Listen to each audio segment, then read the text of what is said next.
Die landbounuus word verskaf deur Veeplaas, die tydskrif vir die veeboer. Ons kyk na die volgende hooftrekke in die landbounuus vandag. Overberg plaaswerker van die jaar word gekroon, veevoervervaardigers caucus in Pretoria, toekomsvooruitskouings vir die landbou en Agri Noordwes Boere-Unies presteer. Hendrik Philander van die plaas Verfheuwel in die Napier omgewing is onlangs aangewys as die Total SA Overberg plaaswerker van die jaar. Hendrik het in die diereproduksie kategorie deelgeneem. Hy dring deur na die Wes-Kaapse plaaswerker van die jaar kompetisie.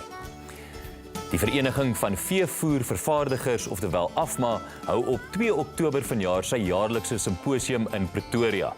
Die simposium sal by die WNNR se internasionale konferensiesentrum aangebied word. Die program sal verskeie brandpunte in die bedryf aanspreek.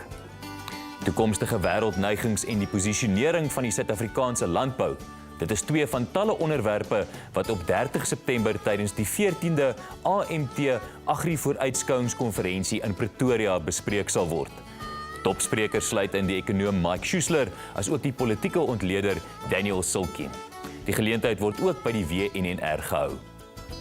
Altesaam 4 Agri Noordwes Boere Subunies het tydens die onlangse Agri Noordwes Jaarkongres platinum toekennings ontvang. Lede van Agri Hartbeesfontein, Agri Vryburg, Agri Dellerywil en Agri Ottosdal is vir hul harde werk en toewyding vereer. Nou, ons nie vandag 'n nuus van die week insetsel nie, so nou sit sommer direk oor na Willem Basson met raad oor 'n mens se persoonlike geldsaake en daarna is ek terug met die sport.